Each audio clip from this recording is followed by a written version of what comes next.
Yes. So, but keep It says talking. live. It'll take a whole minute here when we do our Yeah. sound check. But Sound it check, says check, live. making You two. This is Yeah, but one. remember, mine goes live last, and if you don't wait for mine, then we have that where the voices is talking over. I gotcha. Yeah, that stupid thing where you hear the double voice. See I right watched there. an episode of Combat the other day. It actually held up pretty good. There you go. Okay, you gentlemen ready? Here we go. Yeah. 3, 2, 1. Welcome into DroneNation for August 5th, 2024. DJI Neo or DJI Air 3S? Which one, folks? But I want to first of all, I want to thank everybody for taking a little bit of time off from the Olympics. Everybody's been watching the Olympics nonstop for more than a week now. So thanks for taking a few minutes off and watching us tonight. Probably won't have any Olympic updates for you, and I don't think Marcus and I are going to compete in any events tonight. But yeah, all you guys that joined us, you're all gold medal winners. So, this is the drone Olympics, Ron. The drone. We checked the drone Olympics. Yeah. So, DeMarco may be here later. He's coaching football, so hopefully he can check in a little bit later. But you can see our special guest is here already tonight, Jeff Norman from Long Island. Is that Long Island? Good enough. Long Island. Captain Ray's Island. Yeah. Well, yes, he is the captain, so I think it is Ray's Island. Yeah, Ray's. But I don't think Ray's there right now. I think he's still running around Southern California. So no, he's back. This week, Jeff. He is definitely back because I saw him flying with a friend of his this morning. Oh, okay. He's stuck back on us, huh? Okay. He probably see him in the chat here later on tonight. So it's Jeff's first time on the show tonight. So I did include his link to his channel, his YouTube channel, in the show notes here. So if you're not already a subscriber, please go over there, look around his channel. If you see some videos you like, go ahead and subscribe and ring the bell and leave some thumbs up and some nice comments. Jeff got some great videos going on over there, some beautiful work. So definitely worth checking out. Johnny's a big supporter here, of course. So Jeff, tell us a little bit about yourself. A lot of us had the chance to meet up with you at the South Florida Drone Meet the past couple of years. You were actually the editing presentation last year, but we've mentioned you at least 2 times there, and you met a lot of the guys up in the New York area, some of the meetups locally. But tell us a little about yourself, some of the folks that haven't met you. Well, I started my journey as a photographer. My dad put a camera in my hand. It was an old Zeiss camera when I was about 7 years old. Wow. And he said, here's the camera. Here's a roll of film. Now you got to pay for the developing. So I became somewhat self-motivated at that age, and I started to learn about photography. At 17 years old, I sold my first photo, which was a book cover, which was a pretty good way to start. Oh, wow. And then I've done all sorts of things in photography. I used to go around the country teaching group and individual portraiture, and that was it was very fulfilling. I learned that by being the most prolific photographer, both every year in my high school and every year in my college. And then afterwards, one of the things I did was I used to teach the portraiture. And one of the things I told people were, everyone shoots from about 5 feet high. You had to make it interesting. Besides all these other things, you need to get much lower, lay down on the ground, shoot up, get a different perspective, or get high and shoot down. Well, when I got my first drone in 2015, it let me do that much easier with a lot more variety. So that's when I took to drones, and I've been a 107 pilot now for I renewed I don't know, several years. Yeah, I'm going to stop you for a second. What was your first drone? My first drone was the Parrot Bebop. Oh, yes. Many people had the Parrot Bebop. Which was okay for photography, but like everything without a gimbal, I don't care if you call it a 1-axis or if it's not a 3-axis gimbal, it's not a gimbal. It was terrible for video, but for photography, it wasn't horrible. Well, it was electronic image stabilization, and truthfully, it worked remarkably well for what it was. It was okay. I still wouldn't use that for a video for a client, though. It was, No, of but course not. it was something that I at least had usable stuff. It was better than my succeeding things that I tried. My gosh, some of the names that Marcus has reviewed, besides Holly Stone, there were some others that, you know, you try it and say, oh, this is okay. The FEMIs and you know, I never had a FEMI. Probably would have been okay, better than some of these, but You haven't flown anything till you've flown the high top AE8 Evo. Evo. See, they're stealing names of Evos, and they probably use names like Magic because you know. Yeah. Try to all fool the people. words right on the packaging. Mm-hmm. So, exactly. So, and you said you taught a lot of portrait photography, and as almost anybody knows that's been in photography, if you really want to guarantee making money at photography, shoot people. Shooting people pays better than almost anything else. That's true, because people want pictures of themselves and their family. I know a lot of photographers that say, I'll shoot anything except bees, babies, and brides. And I understand that. And I firmly believe if there is a hell somewhere, it is run by a wedding caterer. But it's sort of like now with drones, real estate is the easiest thing to get money. It's the lowest hanging fruit. And if you get good at anything, whether it's real estate or whether you're shooting with a regular ground-based camera, you're shooting weddings, you can make decent money, but you have to learn the tricks of the trade. I went through that with being a lighting assistant when I was younger, and then I shot on my own. Interesting story. Back then, of course, we had film, and we had these rolls of film that were on spools called 220, and you load it in the camera, and then you roll it a couple times, and then you can shoot. Well, my first was a very grand church wedding in Brooklyn, and I was shooting everyone. And luckily, in this style church wedding, everyone would take one step and then stop, and then another step and then stop. So I had plenty of time. Well, I took out a roll of film, sealed it by licking on the paper tape, put it in my pocket, put in a new roll, or tried to, and it slipped out of my hand. And the roll of film unspooled and hit the bride's feet. And she went, but luckily it was, I said, no, it's blank. I threw it to the side, I got a new one. But we all have stories of things that go wrong. This one appeared to go wrong, but it actually didn't. It was worse than it was. Yeah. Yes. My first job, my first solo wedding job. Here we got the drone guy up here saying, he's saying wedding photography is the worst. Brides and babies, baby. That's what they say.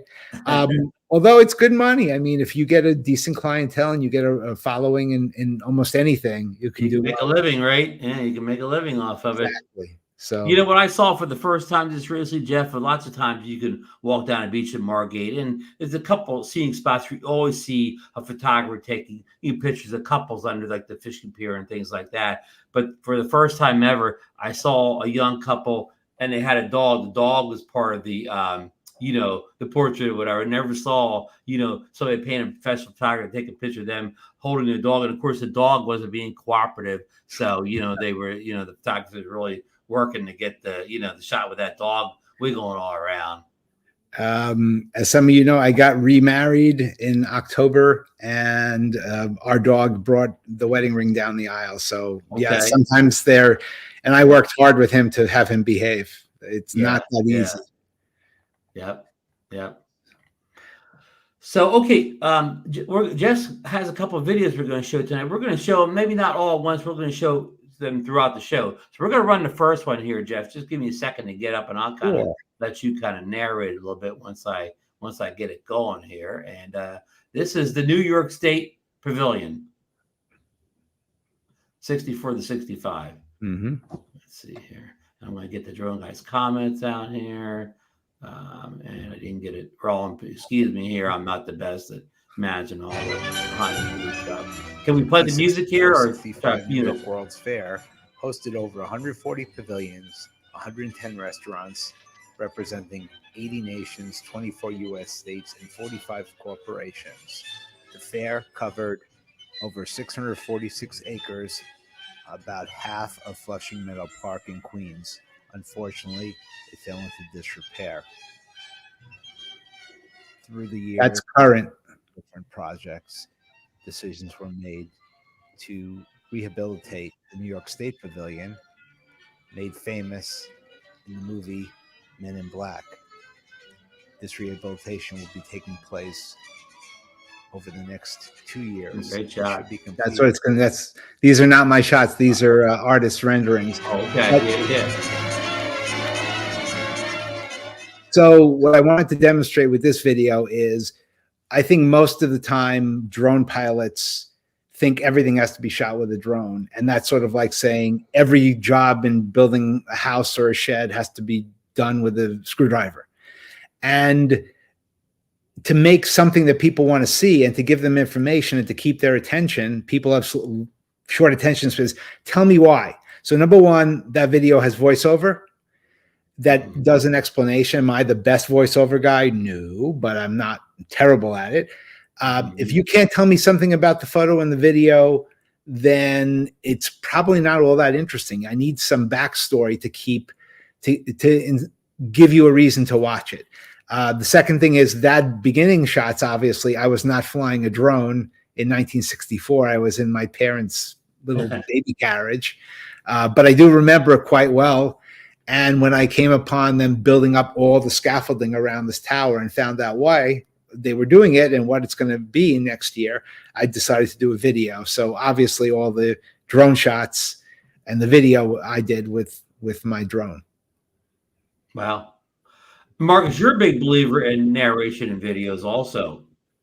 Well, I was live narrate, and kind of what Jeff was saying. You got to tell a little bit of a story. You got to engage your audience. I mean, I tell people all the time. I look at channels. They are 10 times better editors than I am. They are 10 times better videographers than I am. They are 10 times better drone pilots than I am. But if you just put some aerial video and put some music on it, people have seen that so much that it just is not, it's not going to draw much of an audience. The other thing that I'll add to that is I know that some of the stuff that I do is probably boring to other people, but I do it because I want to do it and I want to show it. And hey, that's, I think that's where it's at. Do it for yourself, not necessarily, for trying to attract a huge audience. Third thing I just thought of is a drone channel is never going to be a huge YouTube channel. It's just not. There's not that big of an audience for it. So you got to do something stupid, outrageous, a Mr. Beast thing, whatever, the Johnny Knoxville thing to get a huge audience. And that's fine. But the drone is just another tool. And we all of us have another great tool with us at all times. Even if you're not professional photographers, you've got your phones, and there you go. And the better ones have these multiple lenses, and mix that stuff in there. And remember, the world basically is horizontal. I know for a lot of social media, you got to do vertical, but most of the world is horizontal, and most people are horizontal. Most people are vertical, most buildings are vertical, but most of the world is horizontal. So most things should be shot this way. Can you force it into a vertical? Sometimes it works, sometimes it doesn't. But use at least your phone. I mean, because I do video and photography so much, I've got probably, I only have 2 drones, but I've got probably 15 different cameras for different things. Jeff, I remember maybe about twice a year to turn something vertical and get a vertical shot. Once in a while, YouTube will remind me, oh, you haven't put enough shorts up. So I'll shoot one short and then wait about another 6 months to shoot another short. So I'm doing terrible in shorts. That's okay. People that live on Instagram will shoot everything vertical, and they'll intentionally make sure it's shot vertically. But most of the world of what you see is horizontal. Do you think vertical will still be a thing 5 or 10 years from now, or you think this is a passing fad? I think it will, because as someone who knows a little bit about the camera industry, realizing that the camera industry is probably only 10% of what it was 20 years ago as far as the number of cameras.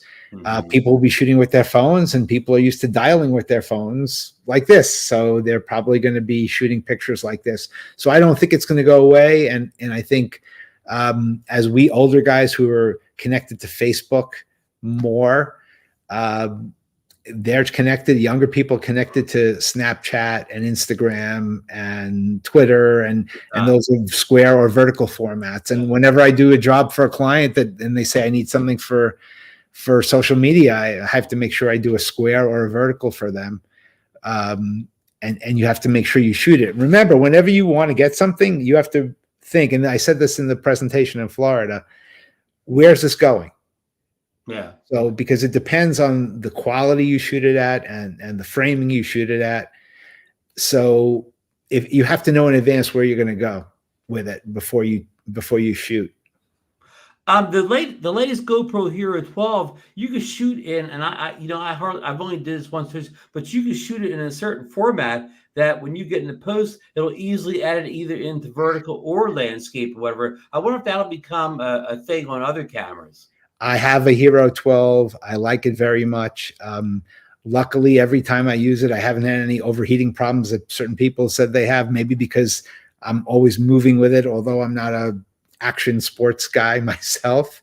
And yeah, it's a 8x7, so it's almost square, and since it's a wide angle, because action cameras can stabilize, any camera can stabilize much better if it's wide angle. It works great. You can make vertical stuff out of it. But again, when you shoot it, if I'm looking at a horizon and then all of a sudden, oops, I got to make this for something for social media, I have to realize while I'm shooting it, make sure the interesting part is in one place, whether it's in the center or over to the left or the right. Make sure you're shooting it where it's there. Otherwise, your editing is a nightmare. Yeah, I've come back with verticals where, like, I don't know, 70% of the photo or video is of like the sky, whatever, and only 30% is what I actually want to actually look at or whatever. So, again, but that's good. Didn't readjust, the rule of thirds. Yeah, which is kind of different in vertical. But listen, we're going to jump ship here a little bit. We're going to come back on that video in a few seconds, but we're going to get in some of the agenda of the show tonight here.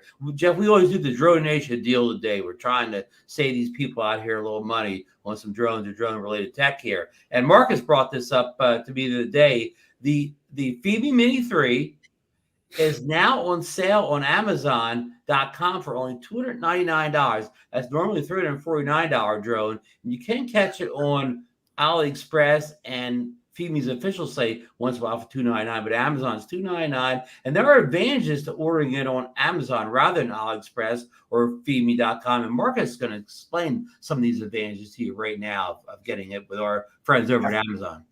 Well, Phoebe is not known for excellent customer service. So if you neither is AliExpress, and nor is AliExpress, exactly right. So the advantage of Amazon obviously is if you get it and you have problems with it or you just don't like it, you can send it back. So I would encourage people to, if they're going to buy it, and it's actually turned out to be a pretty good little drone, honestly. But that said, you're able to return it if you wish. So. Yeah, and a lot of Phoebe in the past, a lot of their drones are kind of like the old, like you get the Friday drone. I mean, one person get a Phoebe works, and the other one person gets one that doesn't work at all. So, in other words, a lot of lemons out there. So, with Amazon, if you get a lemon, you almost know you got a lemon the first time you fly. You just pack it back up and send it right back to them. Maybe get another one. Maybe the next one's not a lemon. Marcus, it took you like 5 Phoebe Mini 2s to not get a lemon, right? The original Phoebe Mini, Okay. yeah, it took me 5 before I got a good one. Yeah. And some people get a good one the first chance. It's kind of like a little gambling, like roulette or something. Well, Ron, talk about your experience with the first Phoebe Mini. Yeah, I got the Phoebe Mini one, and mine, I mean, it was practically unflyable. I mean, it didn't do anything well and whatever. And you try to contact Phoebe, and with crickets, you don't hear anything back. And even when you do get a hold of somebody, then they want you to ship it back to China at your cost, and that amounts to almost half the price of the cost of the drone to send it back to China for repair. So I mean, I just wound up selling mine for scraps, on eBay or something. So yeah, so I will never buy from AliExpress because it almost always has to go back by air. They won't even take it because it has those batteries, and they won't accept those stickers like you can in America. It's just terrible. Exactly. Terrible. Yeah. Hey, can I give you guys if I can tell you something in confidence here real quick? Just us guys. Just us. Just the three of us. Just buy DJI. I don't know. Folks, this show is not sponsored by DJI. Hey, Captain Ray Kelly has complimented you, Jeff, on the beautiful shot of the Old Field Lighthouse behind you. Thank you, Ray. Yes, he did call me in the last half hour before this. I tried to call him back, but we'll talk tomorrow. One of our mutual friends is someone that I took there to just show him something different and new and try to get there. Because as you know, 99% of photos will look better at sunrise or sunset. Mm-hmm. Yep. Just the way it is, man. I mean, if you're on vacation and you can only get to a spot at a time, do it. But some clouds in the sky, that's the tip I'm going to give you. Something in the sky, because a plain sky with nothing in it is pretty boring. Something in the sky, and somewhere either before or right after sunrise. And it's hard to do something at sunrise because you've got brilliant light coming straight at you, and everything's going to be in silhouette, so it has to render itself to that. If you look closely at this photo, you'll also see some birds on the frame around the lighthouse as well. So everything worked perfectly for this shot. Jeff, my friend Ron, well, let me start by saying 90% of what I do is in the middle of the day, so bright sunlight. And like Ron tells me all the time, hey, almost every camera looks great in bright sunlight. Now, but what Ron has taught me over the years is the value of that golden hour, how cool it makes everything look. And there are plenty of programs that will clean up that grain in the background. And whether it's stills, Topaz I've used, but what I really use most of the time now is Luminar Neo. I'm done with Lightroom for a number of reasons. And Topaz also has a video program that'll clean up. Amazing. I once had an incident where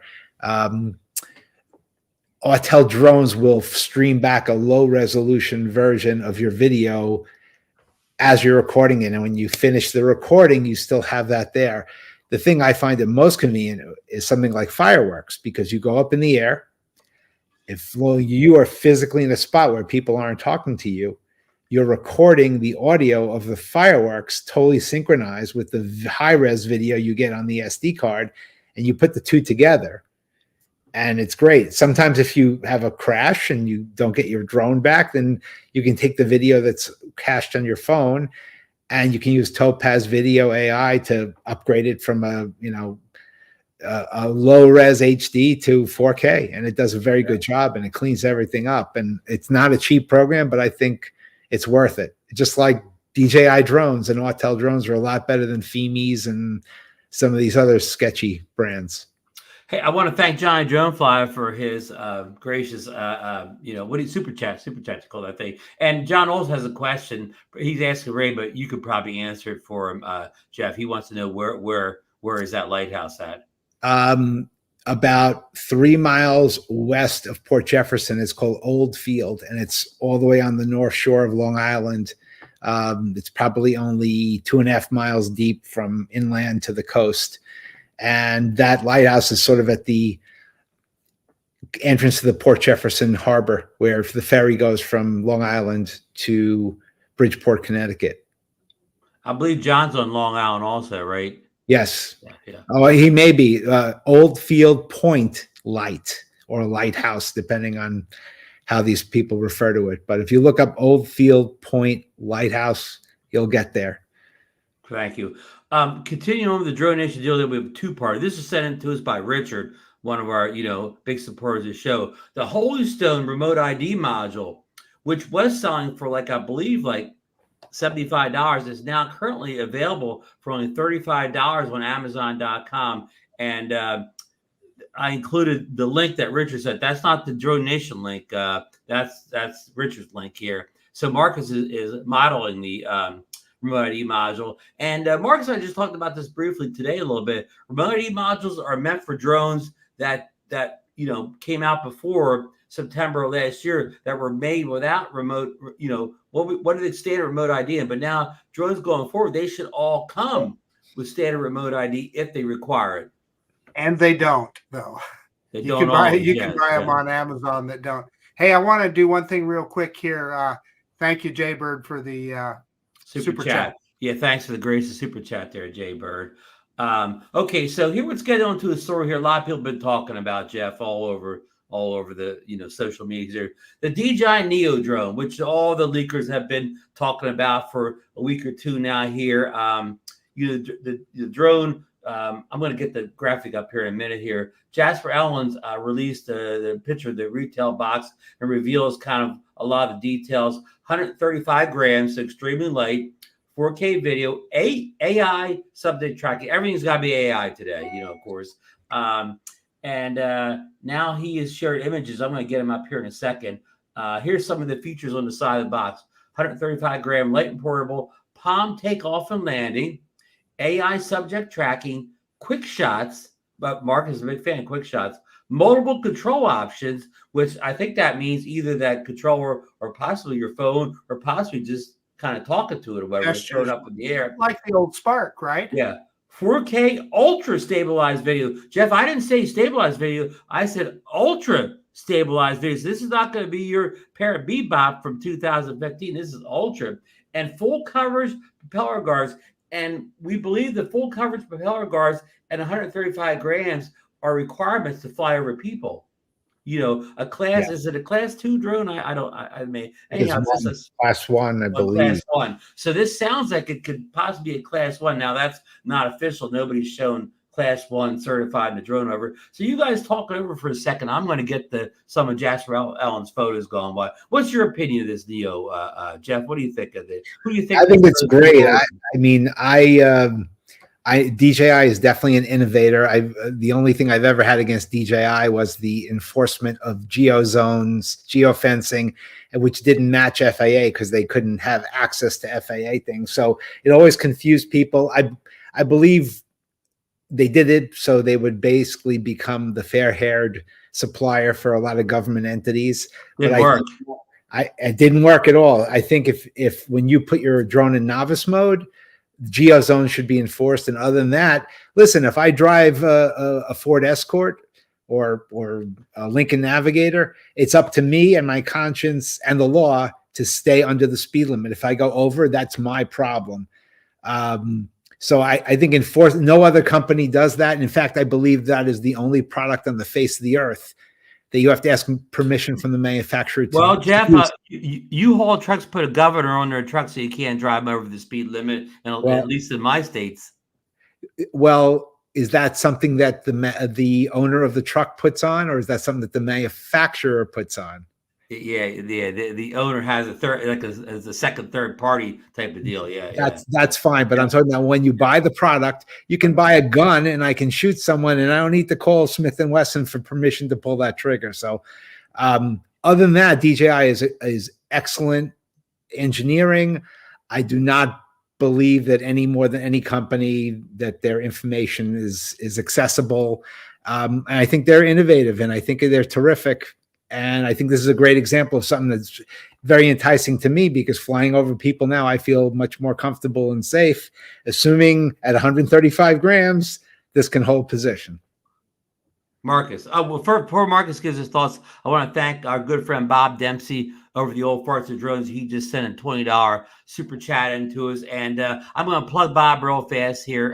The Vegas drone meetup is coming up quicker than you think. Veterans Day in November. There's still plenty of rooms available at the official hotel. So get your reservations now. Go in and get your reservation in. Do that first, and then go to the website. And it's a small kind of entrance fee to go, whatever. But get those rooms, locked down first, whatever. Jeff, do you have any plans on going to the Las Vegas drone meetup?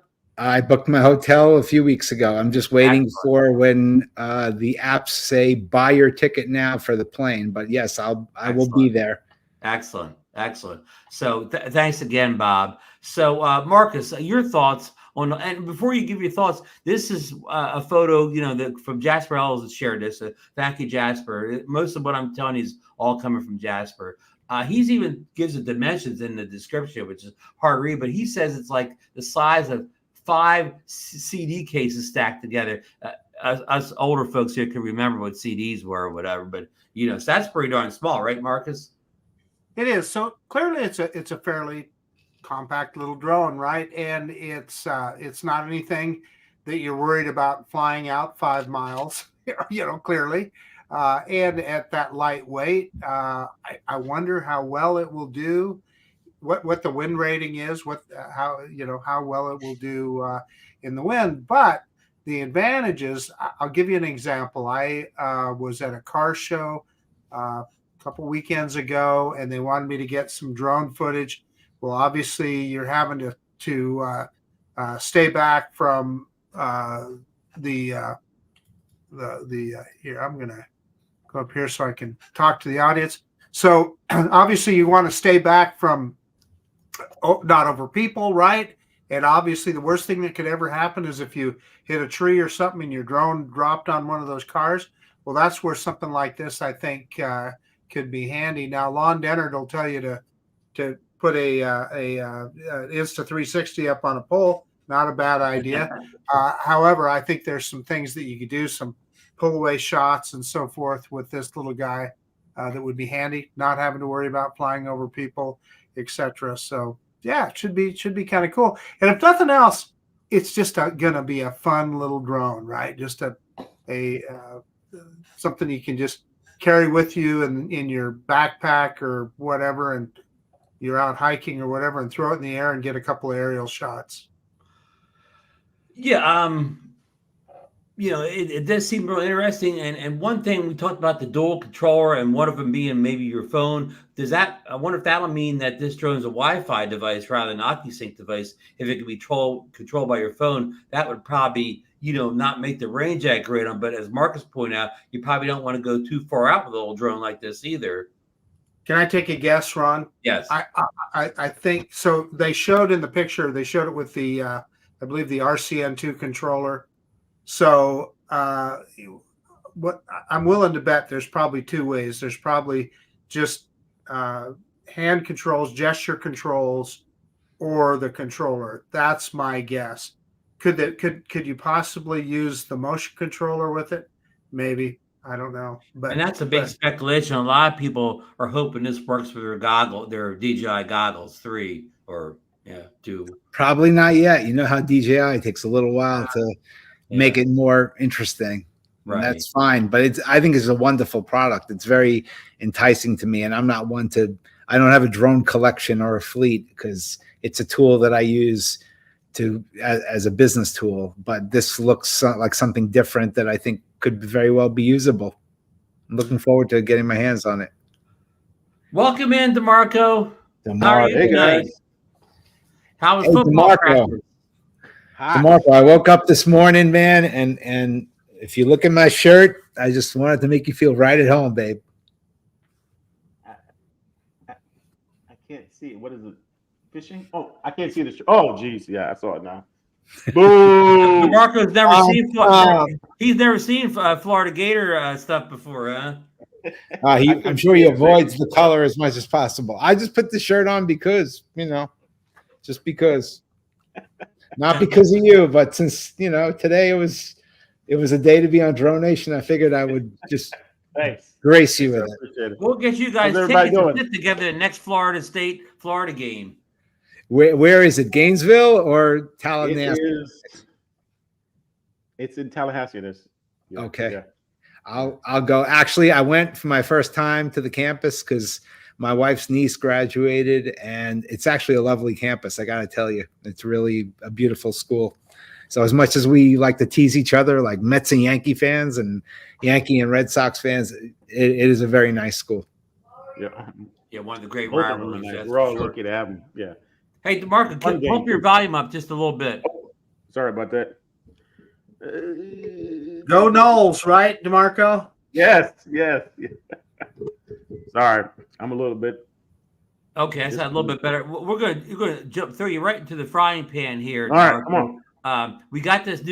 Jasper has this new photo of the DJI Neo out here. He even gives the dimensions, and he's saying that it's the size of 5 CDs cases stacked together. So that's pretty darn small, isn't it? Yeah. So I mean, it's not an indoor. Well, is it mainly just an indoor drone, or I mean, what is it? A selfie drone? I mean, I've heard different takes on it though, but like nothing solid yet. So Yeah, I mean, nobody really knows for sure how well this thing will handle out in any type of wind. I'm we're guessing asking that for it's got to DeMarco, be some. your speculation. Ron, no, but I'm guessing that it's got to be some kind of selfie drone that you don't use a controller, because it's got the markings there on the Right. bird. So I'm guessing that you actually press that button to Yeah, cycle well, through. Jasper leaked some of the side of the box, and it said it has multiple control options. Yeah, It's got a controller on the box, And the Firmware combo comes with that standard DJI RC N2, is that what with the controller? So we know it works with that controller because that comes with Firmware, but it says multiple. So is that multiple mean your phone, or does it mean using the buttons on the front there? Is that the multiple? Will it work with this one, Ron? Not that we know so far. Yeah. So we'll see if it can go and stretch the lengths of what OcuSync 4 does. I doubt it very much, considering the size of its weight and the size of its motors. But yeah, we're hoping it even gets OcuSync 4. I'm looking forward to it, though. Honestly, this is different and exciting for me because it's flying over people. You either had to make sure they all gave you permission, Signed a waiver for you, yeah, or they sign a waiver with the owner of the event, and even then, you don't want to hurt anyone, and you don't want to have an insurance claim. Right. So this looks pretty darn good to me. Yeah. Like even if it did just fly indoors, like you said, you could fly to any indoor event where it wouldn't bother, like a sporting event, entertainment event, even maybe I could say weddings, but there's mostly too dark at most weddings to have anything like this be any good, right? Nah, you do not want to fly around brides and grooms and party goers who are drunk, and they'll if you don't hit them, they'll just throw a drink up in the air. Trust me, I've seen this happen many times from doing hundreds of weddings. I ain't doing any more. So let me ask you guys, would this be a drone that will make fly-through videos more popular? I think pretty certainly it will. If I think because of its likely speed, you probably will have to speed up the video, so it'll have to have somewhat of a decent frame rate. So you like to see 60 frames per second on this, then, Jeff? And I think that'll work. I think that would work. I think you will have much more. They may not be as exciting because, like anything, you lower the barrier of entry for people who are not as skilled, and they'll fly through and they'll make less compelling videos than flying through that bowling alley and flying through Wrigley Field. But I think you'll see a lot more videos with this. Absolutely. Yeah, like this maybe, say real estate, if you're in a kind of a small house or apartment, this may be easier to navigate around than like the Avata 2 if you're in tight quarters. Absolutely. Where on a bowling alley, it doesn't matter that doesn't have to be that small. The Avata 2 would be fine. Mm-hmm. Well, as long as we're flying for people that weren't participants. Right. Yeah. So anyhow, I mean, this speculation, fans. I'm only speculating. This isn't anything that's written down anywhere. But a lot of people think this is the next product coming. It'll probably come in August, and then probably we'll see that DJI Action 5 Pro in August, and then probably the Air 3S in September sometime, and then anybody's guess to the Mavic 4 would whatever coming, if it even comes at the end of this year. Marcus. Good point by Tom. You got to let in a lot of light if you're going to be indoors. Yeah. However, we're basing everything on the fact that a sensor takes in light at a certain rate of speed, and there's more sensitive sensors. So I think it's going to be obviously a wide angle camera. And will it be f1.7? I have no idea. But if the sensor is more sensitive, then it doesn't have to be f1.7, as long as somehow the image gets there. And yeah, well, it would be a pipe dream to think this would have a 1-inch sensor on it, right? no, it will not. At the price point of $329, you're lucky if you get the same sensor that the Mini 4 Pro and the Avata 2 have. No, but when I started shooting, a few years ago when I started shooting, they had 1 over 2/3 of an inch sensors, and they were quite good. They were backsidelets, and every sensor sensitivity is not simply the size of the sensor. There's a lot of factors that go into it. Right. You know, just like every 8-cylinder car of 300 cc cubic displacement does not mean it's going to have the same power. So yes, the wider open it will be, the more light will come in. But if the sensor is more sensitive, who cares? As long as you get a good image, one way or another. Right. Yeah. The specs don't matter. Only the final product does. Right. So exactly. But again, companies like to sell you on specs, and that's just the way merchandising is kind of done here. So listen, we're going to run a second one of Jeff's videos now here. Unless anybody has more comments on the little Neo. I'm looking forward to it. So okay, let's see. We're going to pop. Oh wait a minute, Jeff has an image he'd like to show here. I'm going to get rid of the little Neo. Go away, Neo. Took me a little while to get to it. Rather than weddings now, I'll do engagements, and this was something I did in Nantucket. Oh wow! And, yeah, it's much more interesting. As a matter of fact, the still photographer was there as well, and I did a shot with the still photographer shooting a picture of the couple. And he said, "Here, use this. I'm going to give it to you as a fellow professional. Use it in your advertising, in your portfolio." But it's a lot more fun than the standard of doing a wedding and a party and fighting the bride's nervousness and the caterer's schedule. And this I enjoy much more. You can have much more creativity, in my opinion. Yeah. And speaking of that, the everybody's screaming for low light. That all comes from the poor wedding photographers who always needed better low light in those dark, things and whatever, wedding things. They turn all the lights off. You're poor. You need enough flashes to light up, the city in some of those weddings. Eddie Nunez, you troublemaker. I'm in, brother. I'm not going to even get into it, but good job, young man. Yeah, I believe him. Beautiful image, Joe. Let's see here. Thank you.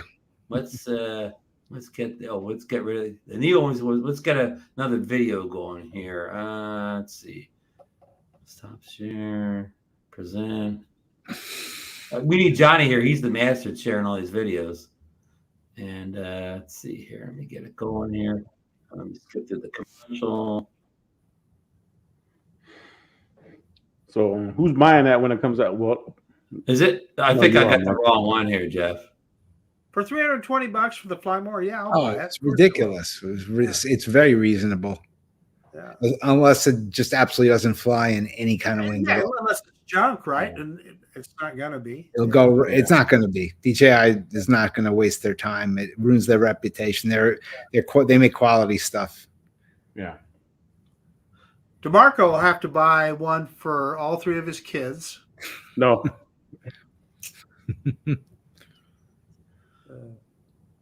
No.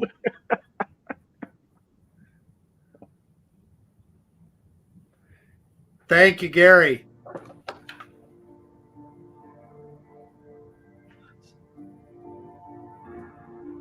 Did I give you this one? I think so. Something happened. A video played all the way through in the background. And then just stop it and go to the first one, the Kings Park. I think that's more illuminative. Or okay, let's see here. Hit my name, and then if you don't have it tabbed up. Okay, hold on. I'm hitting your name. You want me to do which one now? You can do the largest flag hiding in plain sight, Yeah, and yeah, I then you got can that do, right here. and then the spooky one after that. Okay. Again, I'm. Welcome to Fort Lee, New Jersey. That's it. I'm standing here before 6 a.m. waiting for them to put up the largest United States flag in the world. The largest freestanding flag. That tower behind me. So iPhone and GoPro so far. GoPro Hero 12. Look at that stave, man. Great tools. I will tell you this bridge moves an awful lot considering how big it is. That bridge is moving a lot. That's actually the busiest bridge in the world. Really? And they hide this flag up there. And there the workers go up 9 days out of the year. And they lower the flag. I see the guy climbing. Mm-hmm. This was on July 4th, but they do it on Labor Day, on Memorial Day, Veterans Day. And people drive by this all the time. They don't even know there's a flag up there. Now, there are bigger flags like on fields for Super Bowl and such, and there's bigger flags that are permanently on flagpoles, but this is the largest American flag in the world that's free hanging. Wow. Cool. So far, I know that's a drone. union job. Huh? Here comes the That's a drone. union job. MTA, Metropolitan Transit Authority, yes, or the Port Authority of New York. They're all union jobs. Look at that. And you didn't even need to get Lance over here. Now, don't go over the water. Don't go over the cars, but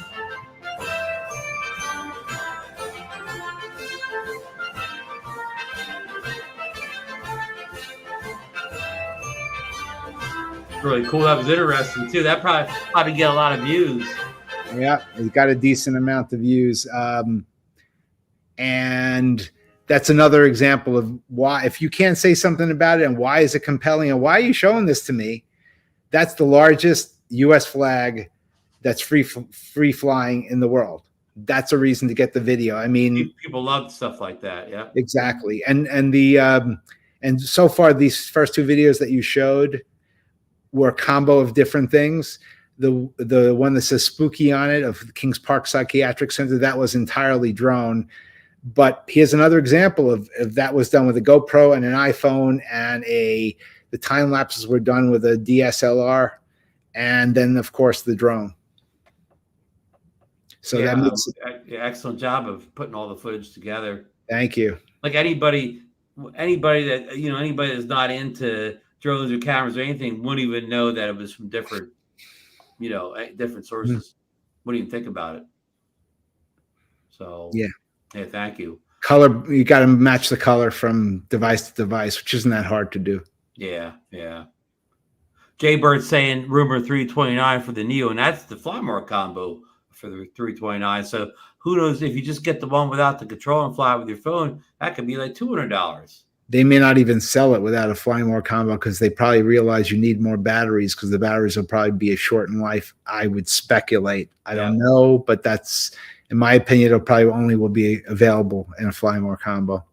Well, if the Firmware combos sell out, if you buy, nobody wants that other combo, so that's the one you'll probably be able to get. Nobody will want the non-Firmware combo. So if any of them are actually made, that they'll be you can snap them up. So okay, another story here. This is kind of something that happened last week, and we talked about it a little bit on Bill's show, Bill Drone Review. So we'll just do a short version here. There was a new proposal in the Senate by let me skip down here in the thing here by Rick Scott and Warner or whatever, a new drone bill where they kind of like tightened all the any loose, any ways of, can't think of any loopholes that were in it. They kind of tightened this down. They're going to present it as a Senate bill back into the bigger CCP thing. So it looks like they're actually doubling down, if anything, on what Stefanik in New York was doing before. So Yeah, I mean, they're certainly trying. I don't know, can't say if it's going to get passed or not passed, but you certainly got a new senators here really just tighten this bill down and make it even more bulletproof or whatever for any Chinese drone or any company associated with DJI. Like looks like they close all the loopholes to Coheta drones and what's Randall Warness's drone. It looks like Anzu. It looks like all those. Of course, they don't mention Phoebe or Hubson, but the all Chinese stuff they be in there too. So again, Mark and I talked about this kind of on Bill's show last week too. DeMarco, of course you were on Bill's show. Did you take a look at the new drone bills at all? Yeah. I glanced at it, and that part that you last mentioned, how they tighten the screws for any company working with DJI. That's a bummer. That's a real bummer. I mean, what do you say? They have proven that they don't want DJI products at all. Well, it's not just DJI. They got Autel. They're mentioning Autel on that covered list as well. So yeah, but what about the other cheap drones? Like they're not. They don't mention my name, but the wording they put in there is going to eliminate them too. Yeah. I think it's just an easy way of rallying people around something. And like so many times in our history, you get people really angry and they'll do something and without really thinking it through. And it's a shame because everything should be based on technology. I know enough people from doing security with IT that any NSA type agency anywhere around the world can break into any computer they want to and not leave any traces. And you can get more information from something flying at 200 feet than you can from a satellite. But everyone has that already. I mean, this is just trying to make people rally around something that really isn't a problem because everyone already has that information. Believe me, everyone has it. Bob, just a boogeyman. They just love a boogeyman.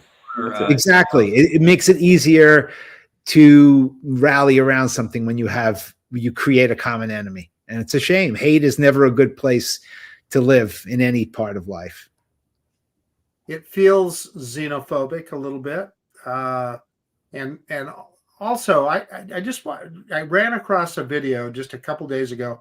They had a fire down in the Los Angeles area. They had a fire in a jalopy jungle, a wrecking yard, car wrecking yard, and they were interviewing the fire captain, right? And this was not a program about drones, but one of the first things that he got to was how their drone was so beneficial to them in fighting that fire and allowing them to direct their resources exactly where they needed to be. And they showed him taking off, and guess what it was? It was a DJI Enterprise drone. So I don't know if those kind of people can't use DJI drones. It's just going to set us back 10 years or whatever, and the world becomes less safe. I'll say the same thing I always say about this. Rick Scott and Warner. Show me the money. Show me the documents that prove that the CCP is, spying on us through these drones and whatever. Even it has to be an addenda. You have to cross out half of it. Just show me your proof or whatever. You're making me rely on faith here, or whatever. And faith and trust in politicians is not a strong thing in the U.S. right now. Well, unfortunately, they don't have to show you anything. All they have to do is convince enough of their colleagues to agree with them, and something gets passed. And then, unfortunately, in every walk of life, people don't really look down the road to see what the consequences of their actions are. And that's the problem, is that it's going to hurt, whether they don't let you get new things or they ground current things. It's not good. And, unfortunately, the way our system works, we want to get the most profit every quarter, and we've seceded all of our manufacturing to the least expensive, and a lot of that is in China.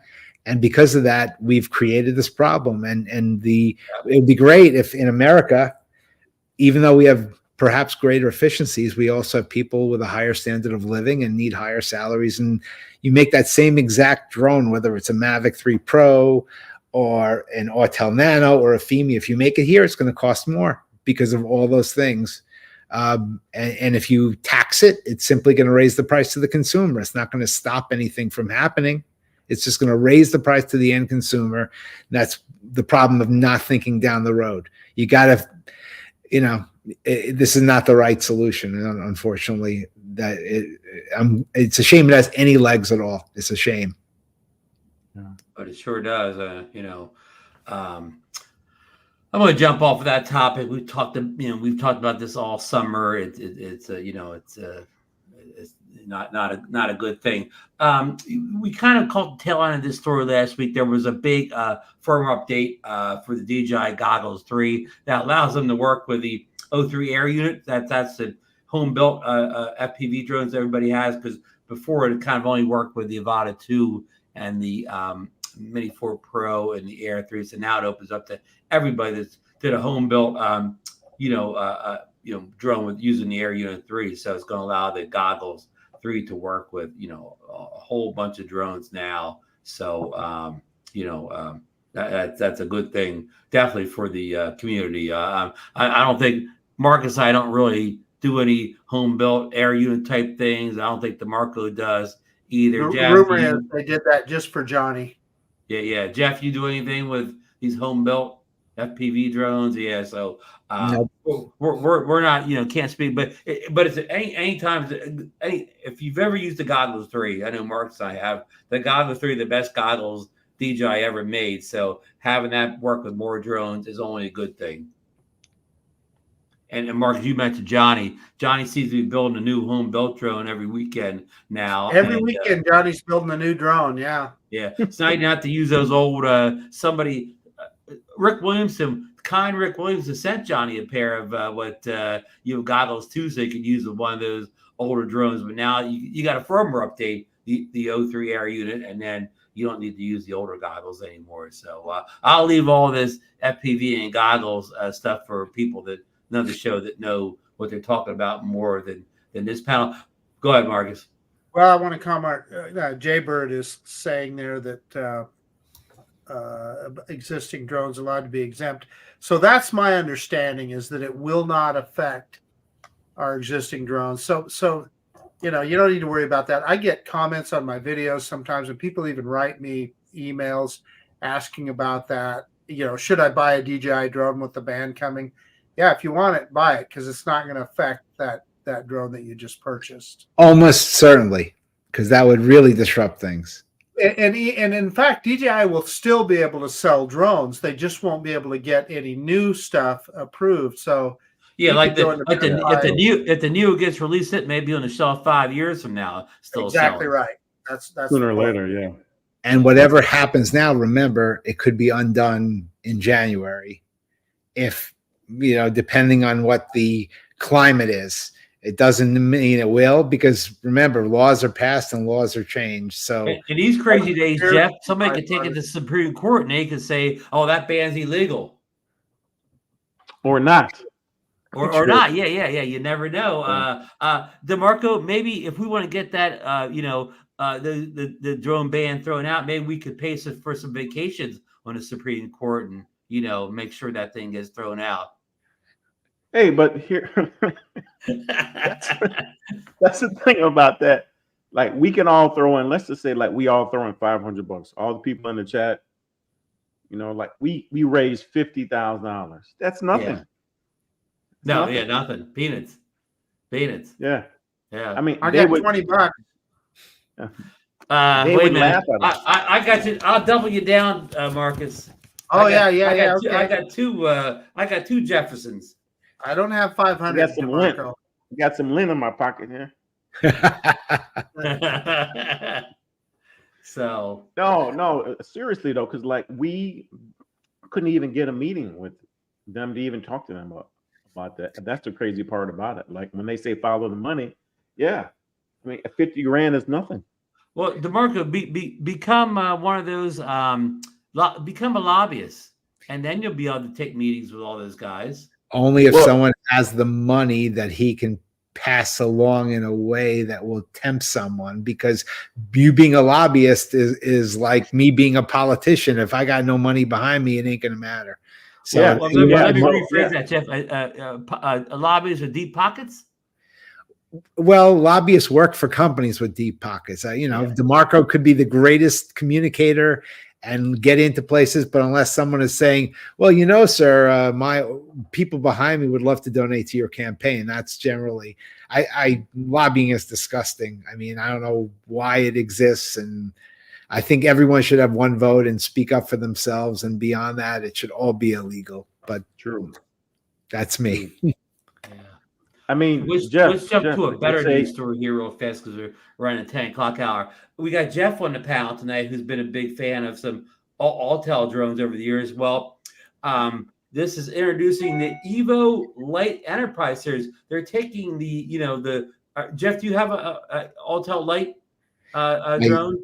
I do. I have an Autel Light Plus, I have a Nano Plus, and I have a Mini 3 Pro currently. That's what I'm working with now currently. Yeah. Well, apparently they're going to take the Light series and turn it into an enterprise drone here. I'm trying not to read all this stuff. You're going to read the whole thing. It's going to have AI target recognition features, enables the aircraft to easily identify and map various targets, objects automatically. Through-wave binocular vision obstacle avoidance provides a safe flying experience. This Evo Light 640T Enterprise features a dual gimbal system with a visible light camera providing clear and detailed images, while thermal imaging camera aids in decision making during operation. The Evo Light Did you 640T order one, Enterprise Ron? equipped with a 1-inch CMOS light camera, blah blah blah. If you want to read it all, but and I was talking to this briefly. Mark said, I think the advantage of something like this is the light, the Autel Evo Light. It is a fairly light drone. Then have that be an enterprise drone, that would be like kind of smallest, most manageable enterprise drone out there. The advantage of that airframe is it's been out for a while. The disadvantage is they haven't updated it on the consumer side, but it's proven. It is solid. I mean, it is carbon fiber. Not a lot of drones have a lot of carbon fiber parts. And I will tell you, I've had some incidents, and the drone just keeps on ticking. Takes a licking and keeps on ticking. So it is a pretty good fan of the Evo Light series drones, right? Yeah, I like it. Both the Nano Plus and the Evo Light Plus, for me, both those drones are all about the camera. Yep, Sony sensors, and it's as good as anything. Sony is the biggest manufacturer of sensors in the world for cameras, for drones, for anything, and they know how to make a really good sensor that has a lot of good ability to work, especially in subdued light.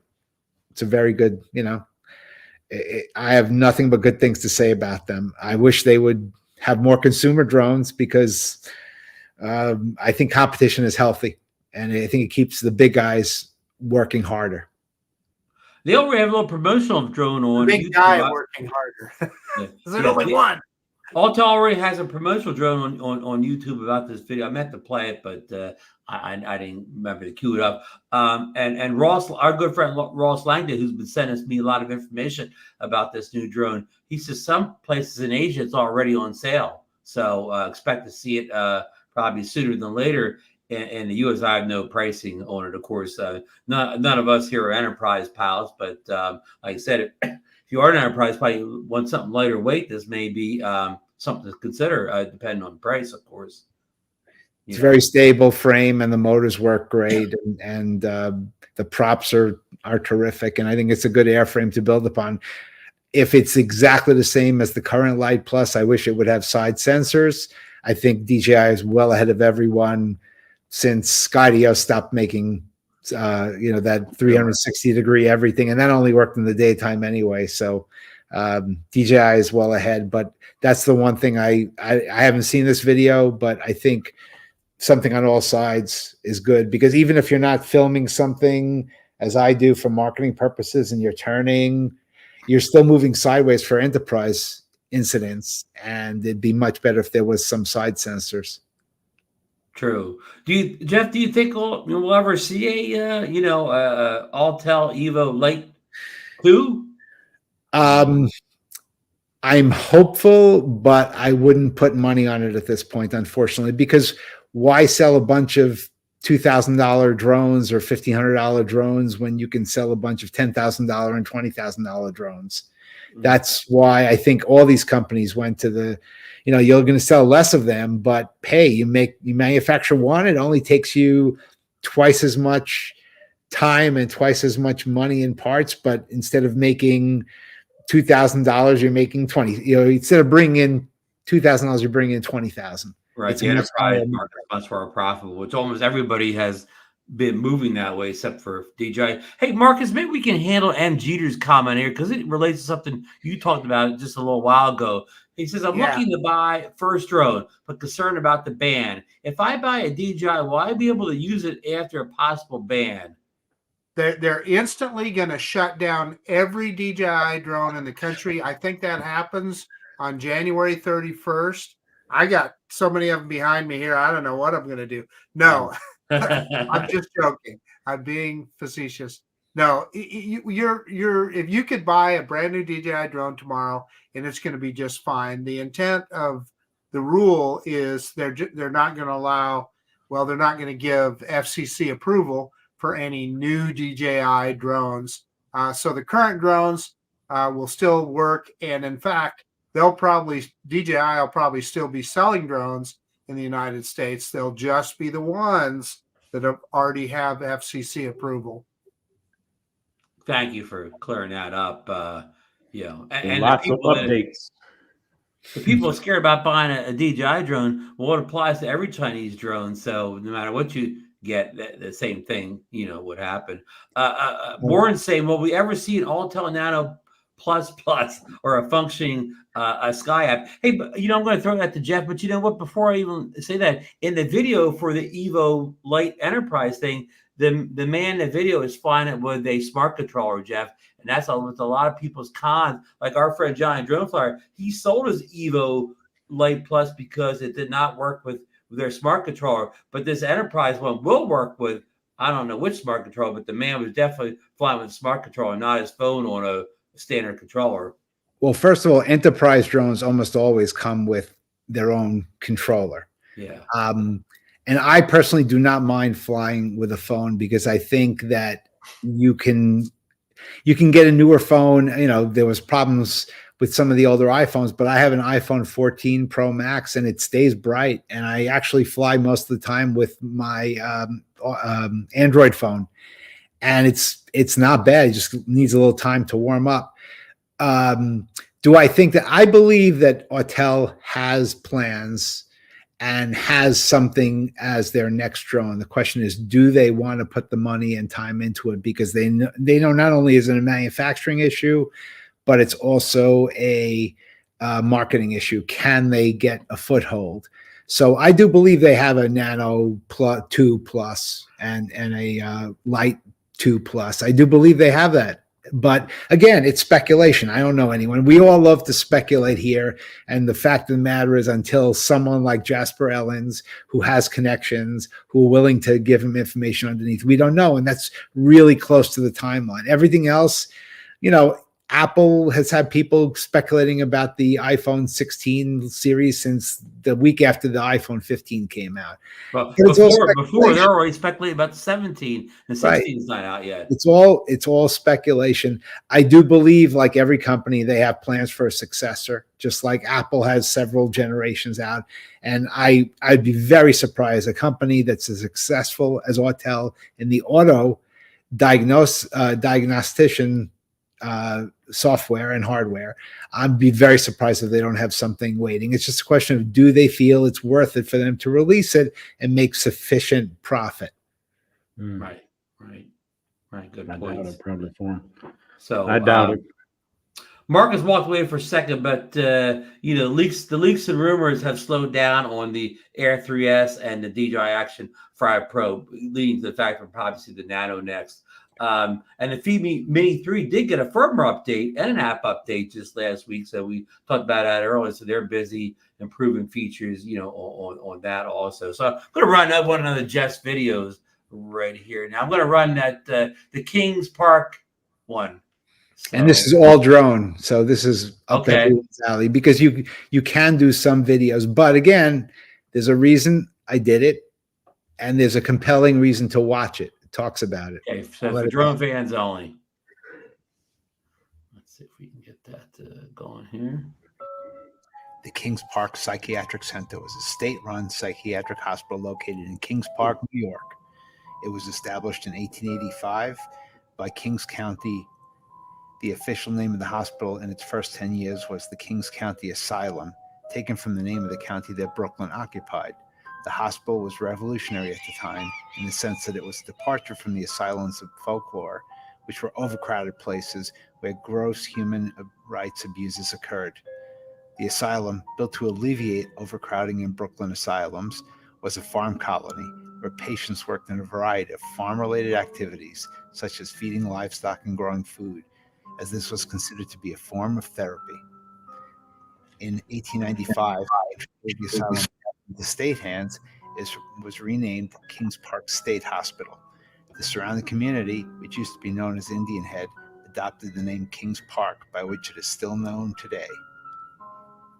The state eventually built the hospital into a self-sufficient community that not only grew its own food, but also generated its own heat and electricity, and had its own Long Island Railroad spur and housed its staff on site.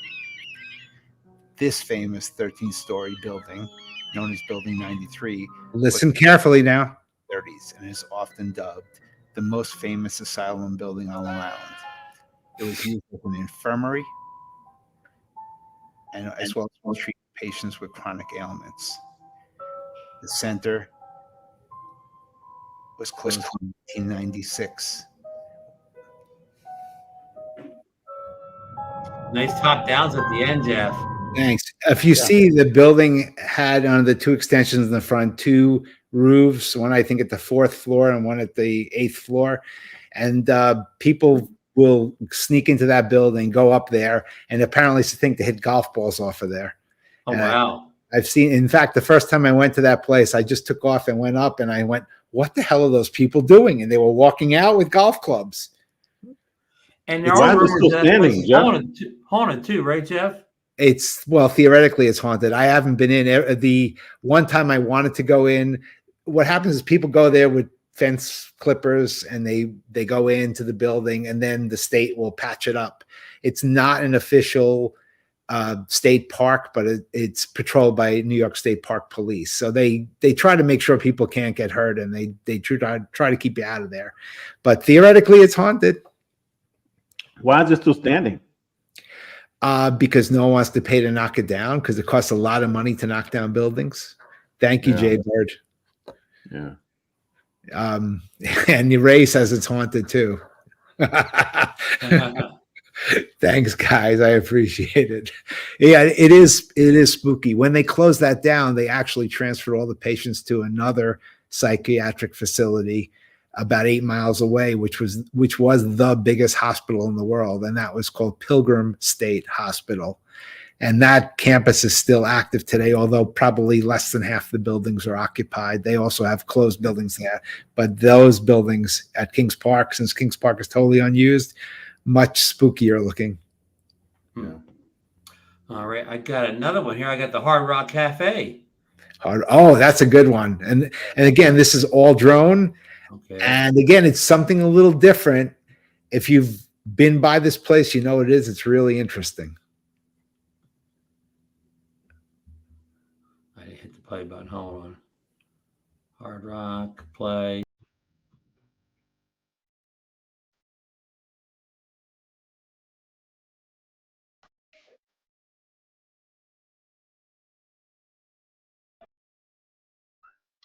I believe this is location where our friend Al got busted by the security guard. Al and Ken Gottlieb got busted by security. I didn't get busted.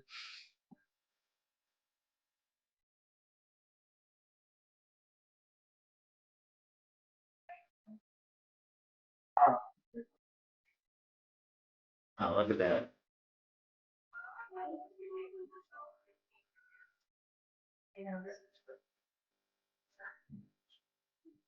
Now, was this restricted airspace? I did have to get Lance because I think it was 100 or 150 feet, and I Okay. got permission to go up to 400 there. Yes, you do have to get Lance to get that high. The building itself is about 400 feet tall. That wasn't obviously entirely drone. And what I did there is I just took some of the lines from Hotel California. I knew it was going to happen. I initially put it in with the actual Eagles version of Hotel California, and the Eagles are notorious. They pull everything down as soon they have a deal with with both YouTube and Facebook. As soon as any of their music comes up more than I think 5 seconds, it automatically gets pulled down.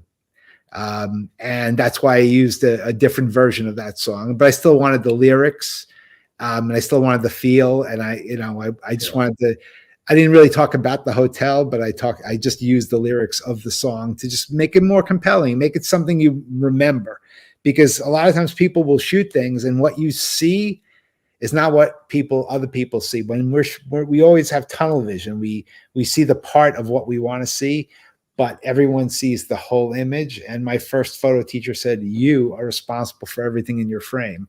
And same, you are responsible for everything in the video.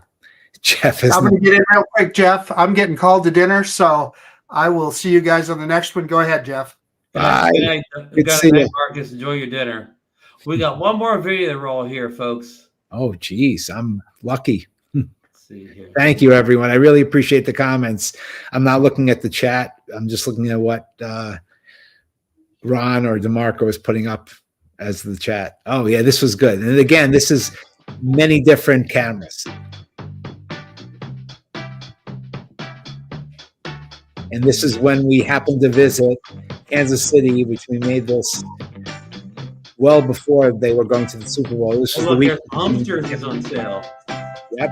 This was the week before the championship and the Super Bowl. And of course, there's some drone stuff in here. It's a beautiful city, and there are a lot of fountains there.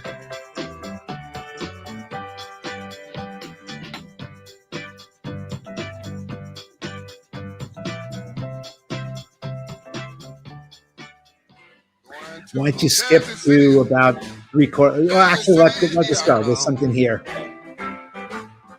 The Great Museum. And again, I did some interior shots. And this was with the GoPro.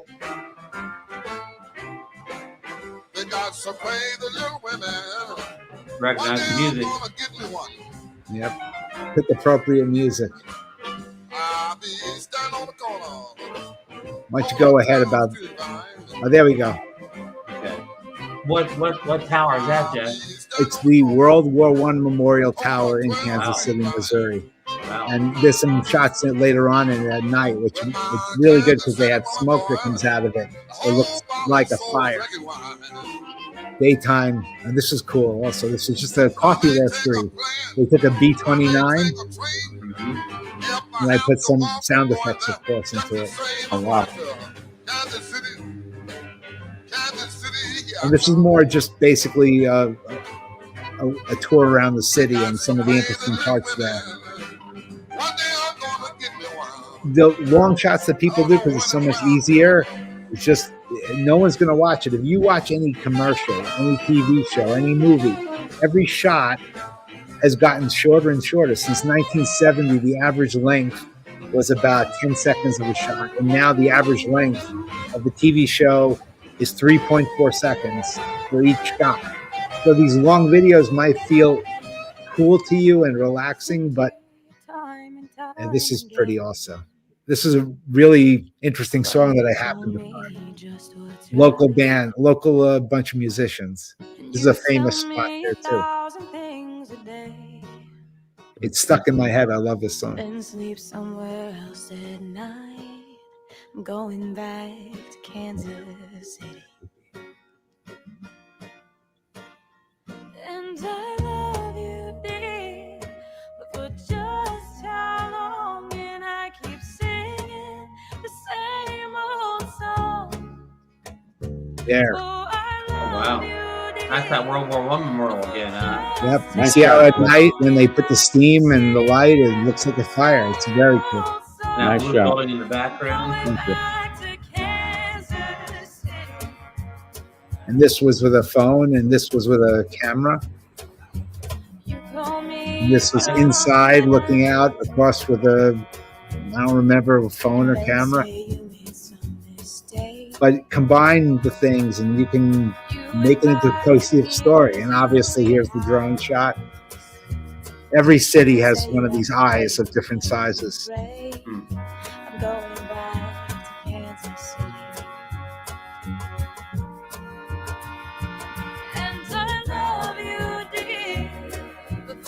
I never realized Kansas City was so beautiful at night. It is. You got to look for it. See the buildings in the background? I actually couldn't fly there. This is as close as I could get to it. That's a very old historic building, a great architecture, but you could get over the T-Mobile Center and that couldn't get closer.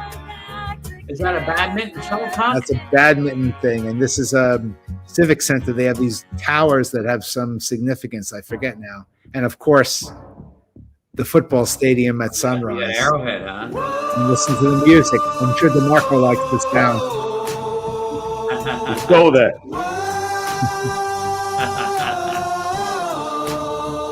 The old stadium that really holds up well. Into Arrowhead, rocking all that golden red, and it's so loud you can't hear yourself think. The last one took us 50 years, but last year's done. No time for tears. Let's raise the bar and win another. Of course, you can't fly over stage when the game's on, but you're good to go when there's no games. Absolutely. And they share the parking lot with the Royal Stadium. So taking back for the boys from 69, back for the fans on 12 and 9.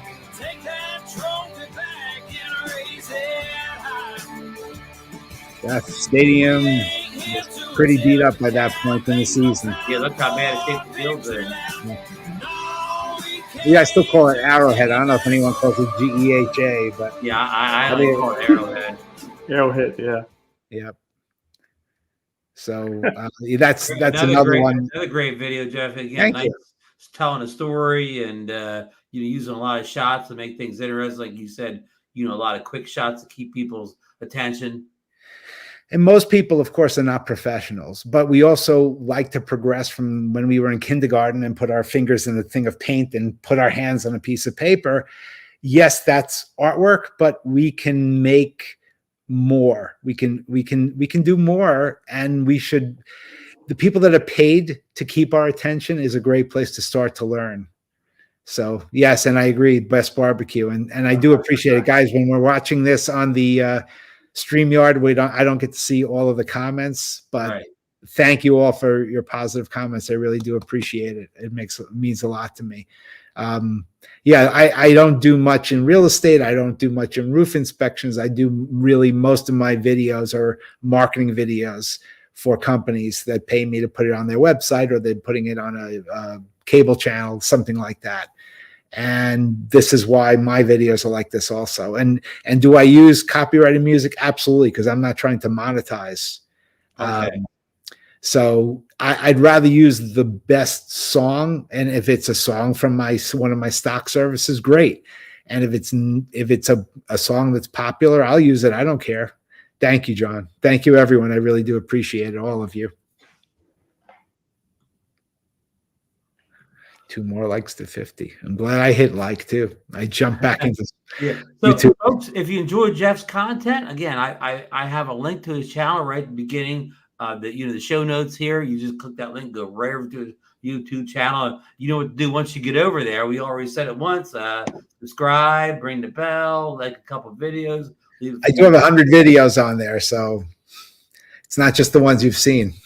Yeah, you can dig deep for some ones that may be of interest to you. A lot of people have different things they're interested in, so it's a variety.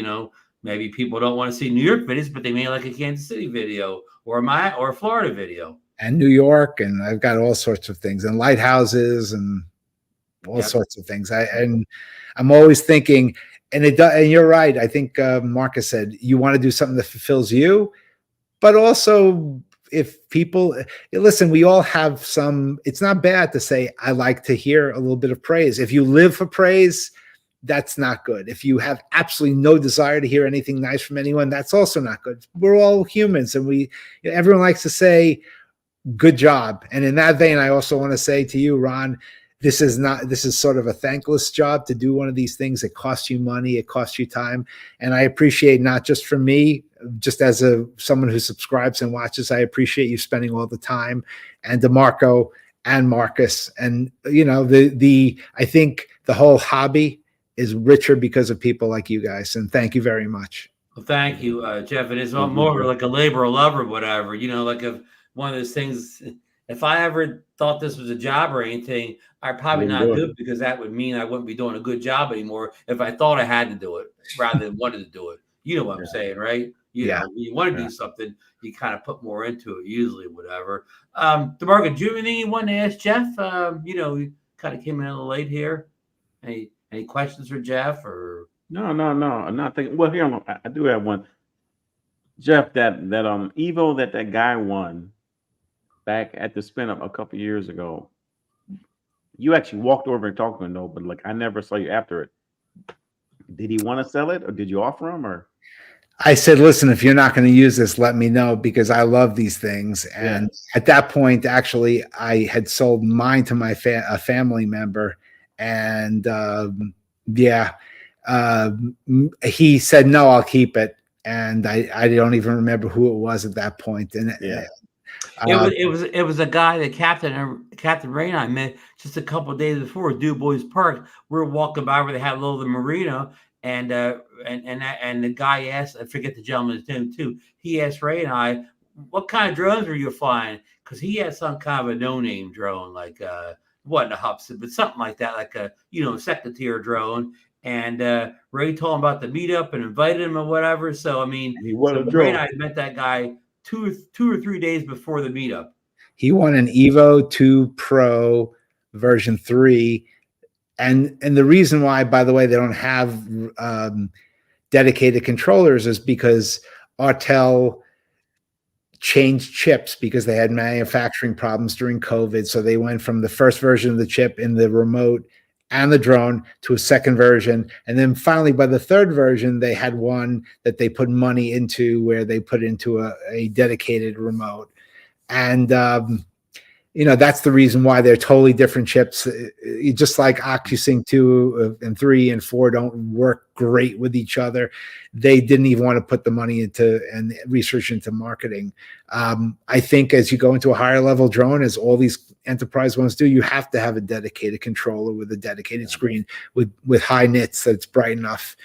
And because not everyone wants to deal with, 6.8 inches, 6.7 inches. People want bigger, and I totally understand it. So, M. Jeter has a question here for the panel. He said, the best first drone, if somebody's buying their first drone in the $350 range. DeMarco, we already know. Pardon? I said we all know for $350. In fact, Sam's Club has a deal for the Mini 2 SE or Mini SE2 for $279. There you go. Wow. How about the Mini 4K? The new Mini 4K for $299. That's another one too. That's another one. See that? Yeah. How much is the current retail of the Mini 3, not the Mini 3 Pro? I think it's probably a little higher. Yeah, the Mini 3 is a little bit higher than that. If you catch it on a sale right, you can get it for like around $400. I would say that's where I would go, because for that $50, you get a lot more bang for the buck. The problem with the drones that we just mentioned is they're built around the Mini 2 airframe, and the problem with that is it scooped in too much air and the gimbal would kick. So you could, I love to see where as I'm coming home and have the gimbal down, but the gimbal will kick out. So even going straight ahead, sometimes the gimbal would kick because how much air would put in and how much it would have to change its angle to fly through the air. It handled well, but the gimbal kick really was the thing that said, I'm not into the series anymore. So I would say to Jeter, who of course is in New York, that to me looks like Jeter. I would say spend the extra money and get the Mini 3. If you absolutely cannot spend a nickel more than the SE, the Mini 2 SE, or the Mini 4K, which is really a Mini 2 with just a better camera. Yeah. But I would strongly say spend that $400, get the Mini 3, and you won't regret it. The Mini 3 also has a larger sensor, so if you're concerned about low light at all, the Mini 3 will be much better than those other drones we recommended in low light situations. Yeah. The other drones are good, though. The other drones are good. Frame rate. Oh, they're good. They're much better than those second tier drones. Significantly better. Remember, when you buy a drone, it's also you want it to be stable, and you don't want to have to fight with it, and you don't have to guess, and you don't want to have it toilet bowl and move all over the place. So you get what you. Rarely in life do you get more than what you pay for. Rarely. Yeah. Well, we'll say Jeter, you'll call him the Yankees say Jeter said Mini 4K 299. And if you, like Marcus Thicker said earlier, if you absolutely have to have waypoints and you absolutely have to have tracking, then that Phoebe Mini 3 has those things at $299 currently, even though the normal selling price is $349, which still fit is $350. But I would only recommend that if those two features are absolute most and they trump video quality for you. Right, but but following things like that is not generally as important unless you're doing something on a job site, and then you wouldn't be using those drones anyway. And Jeff, I find that I'm not criticizing anybody it wants it, but I usually find that the people that don't have a drone yet, that they think the tracking's more important to them before they get a drone. Than once you have a drone, you realize that tracking doesn't do what you really want to do. So you kind of pay for a feature that doesn't really live up to what your expectations were before you purchased the drone. I've done one automated orbit around a tower, and every other one I've done since has been done manually. Every other single one. So the quality of it's like buying a camera. You can spend a lot of money on a camera body that has a lot more features, but ultimately you're there for the picture quality. Right. And of course, even the cheaper ones that we just recommend, they all have the orbiting. All that's even the $299 drones. All your orbiting and droning. Most of all your quick shots are in those. Just you don't have obstacle avoidance, so you have to make sure your drone is positioned high enough to miss anything lower than that. If you're flying like the Mini 3, the Mini 3 doesn't have obstacle avoidance. Once you get to the Mini 4 Pro, then you have obstacle avoidance, even side obstacle avoidance. Mini 3 Pro also has obstacle avoidance. And did that have side? No, but it has front and back, wide front and back, but definitely not side. Yeah. So, yep. So I think we got everything covered. Jeff, is anything else you wanted to say before we wrap the show up tonight?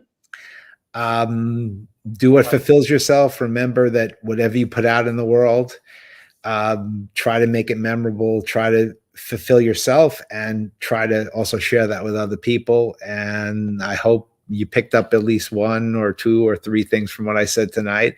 And please support this channel, and please support these wonderful gentlemen. Thank you, Jeff. And I pushed Jeff's YouTube channel, but if you want to follow Jeff, he's also very active in Facebook. Posts a lot of great pictures over on Facebook. And thank you. You can find him just under Jeff Norman, right? That's as easy as that. Yep. And the groups, like I will post in DroneNation. That's the easiest way.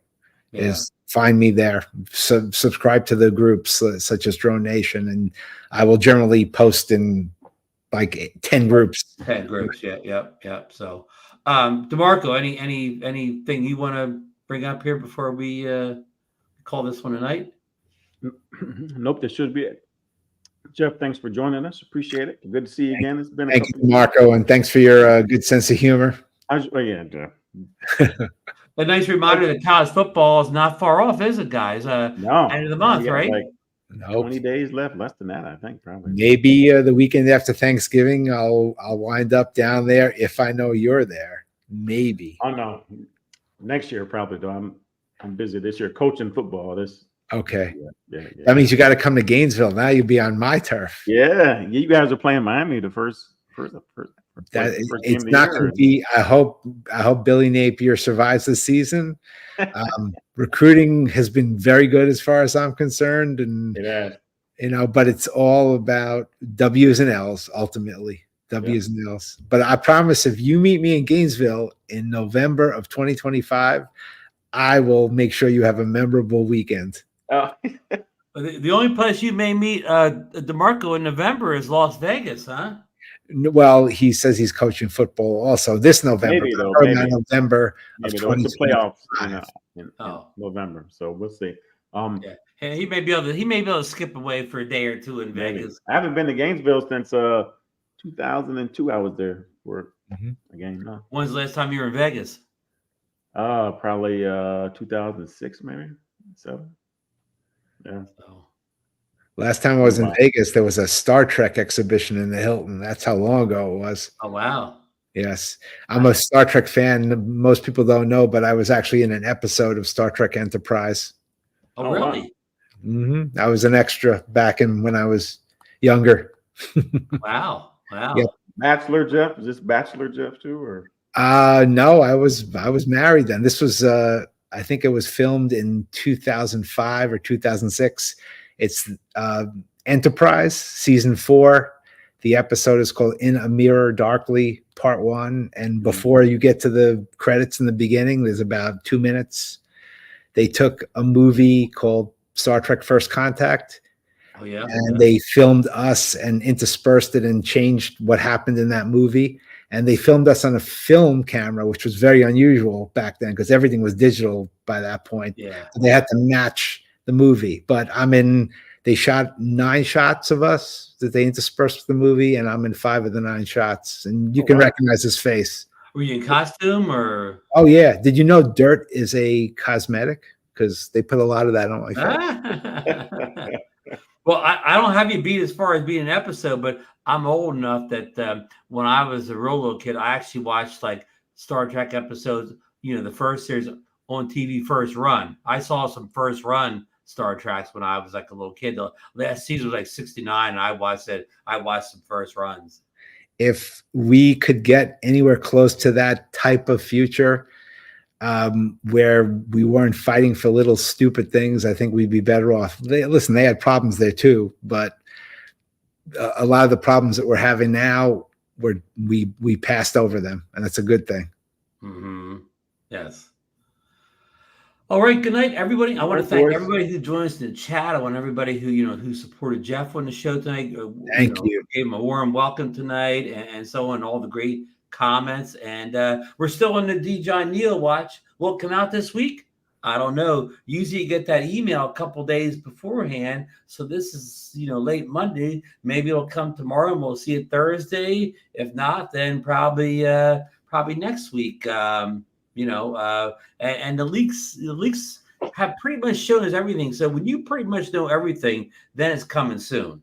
We kind of know pricing. We kind of know, we don't know all the specs, but we know some major specs. So yeah, it's coming soon. Maybe not this week, maybe next week. So who knows? Maybe next Monday we'll have more news for you in that front. Of course, you're still waiting for the DJI Action 5 Pro and the Air 3S. And of course, some people are even holding all their chips for the Mavic 4, which I think that'll be later in the year, if not next year. But just my speculation. Good night, and everybody have a great week, and we'll see you next Monday. Good night. Thank you. Everybody. And hit the end button here, folks. And we're almost